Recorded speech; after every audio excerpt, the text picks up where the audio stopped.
Hello friends, आज આપણે બનાવીશું એકદમ પરફેક્ટ રીતે મોહનથાળ રેસીપી। તો એકદમ કણકીદાર અને એવો સોફ્ટ અને પોચો સરસ બજાર જેવો। તો અહીં આગળ 250 ગ્રામ લોટ લઈ લીધો છે કકરો ચણાનો અને ચારીને લઈ લીધો છે। 1/4 ઘી અને 1/4 કપ લઈને સરસ મિક્સ કરી લેવાનું છે આપણે।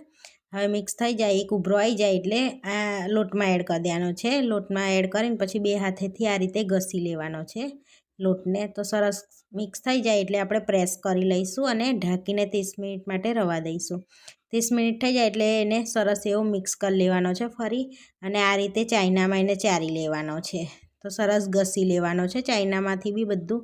તો સરસ એવો આપણો લોટ રેડી થઈ ગયો છે। હવે 200 ગ્રામ જેવું ઘી લેવાનું છે અને ગરમ થાય એટલે લોટ એડ કરી દેવાનો છે। તો કન્ટિન્યુઅસ હલાવતા રહીને સરસ લોટને શેકી લેવાનો છે। તમને ઘીની જરૂર પડે તો તમે ઉપરથી એડ કરી શકો છો। પછી આ રીતનો કલર આવે એટલે 2 ચમચી જેવો દૂધ એડ કરી દેવાનું છે, સરસ મિક્સ કરી લેવાનું છે। તો દૂધનો ભાગ બળી જાય ત્યાં સુધીને આપણે ચલાવવાનું છે ને મિક્સ કરતા રહેવાનું છે। પછી ગેસ પરથી નીચે ઉતારી લેવાનો છે અને 1 તારની ચાસણી કરી લેવાની છે। તો અહીંયા 200 ગ્રામ ખાંડ લીધી છે અને એની અંદર 3 થી 4 ચમચી જેવું પાણી એડ કરીને સરસ 1 તારની આપણે ચાસણી કરી લેવાની છે આ રીતની। તો આપણી ચાસણી થઈ ગઈ છે।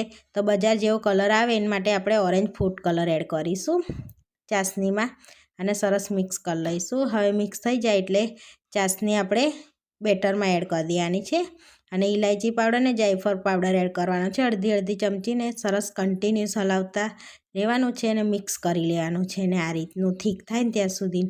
હવે ઘીથી ગ્રીસ કરેલી પ્લેટમાં આપણે એને થાળી લેવાનો છે મોહનથાળને। ઉપરથી કાજુ બદામની કતરણ એડ કરીને પ્રેસ કરી લઈશું આ રીતનું। પછી સેટ થવા રવા દઈશું। તો સેટ થઈ જાય એટલે આ રીતના પીસ કરી લેવાના છે આપણે લઈશું। તો આપણે પરફેક્ટ રીતે દાણેદાર મોહનથાળ બનીને રેડી થઈ ગયો છે। આ રીતે જો તોડીને બતાવું તો સરસ એવો પોચો